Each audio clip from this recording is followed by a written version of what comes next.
Hello.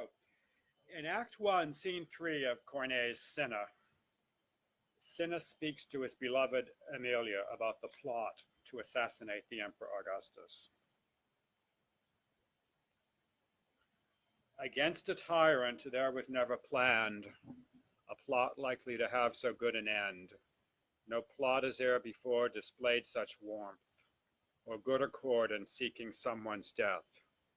They show themselves all born with so much joy, as if they sought to serve a lady love, and all display so powerful a wrath, as if to venge a father's death like you. O please the gods that you should see the zeal with which the troops intend so great an act.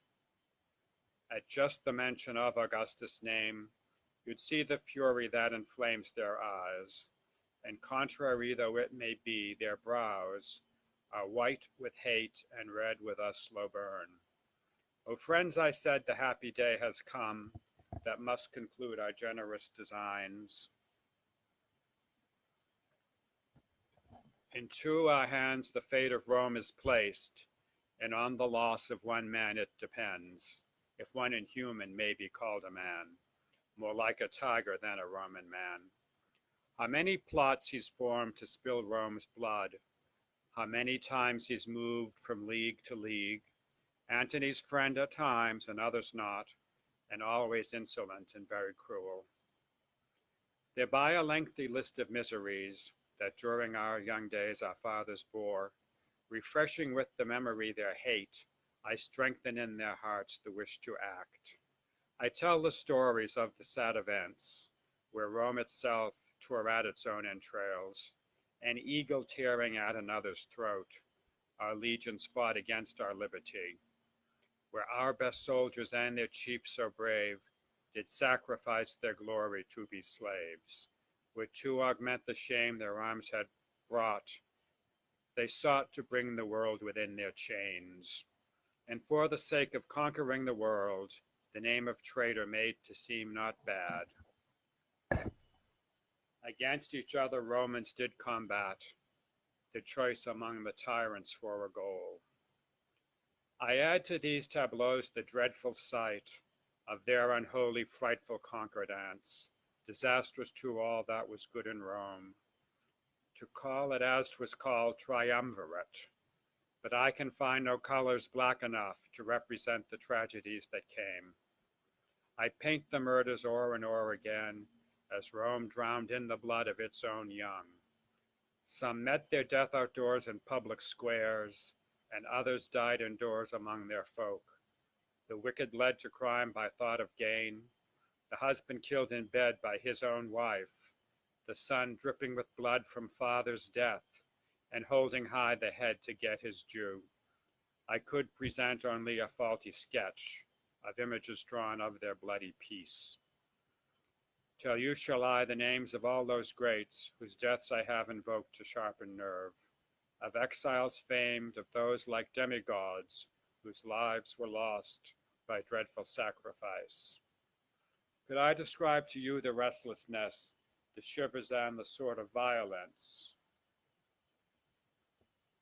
to which these horrid wrongs, though briefly told, have brought the souls of our associates? I've lost no time in witnessing their ire, display no fear in state of readiness.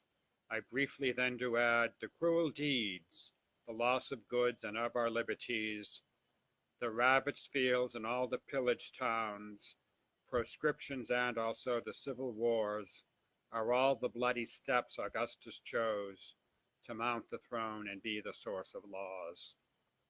But we can change a destiny so dire, since of three tyrants he alone remains, and of their help he now has been deprived, to reign alone without his two allies. For when he's dead we'll have no more a lord, and Rome can be reborn with liberty. And of true Romans we shall earn the name, cast off the yoke that overwhelmed us all. Let's seize the chance of this propitious time. Next day he makes a public sacrifice. Let him the victim be, and here in Rome we'll do right to the world before the gods. There will be few with him beyond our troop, It's from my hand he'll take the myrrh and cup, and I intend for signal that this hand give him instead of myrrh a poniard's thrust, and such a mortal blow shall make all see that from great Pompey's blood I clearly am. And ask yourself like me if you recall exalted men from whom you do descend. Having said that, I see each man renew by noble oath the vow of keeping faith. The plan is pleasing, but each one would wish to be assigned the role I've given me. But ardor does not overtake their sense. Maximus and half will guard the door, the other half will go along with me, to be of help if there should be the need. Emilia, there's the point to which we've come.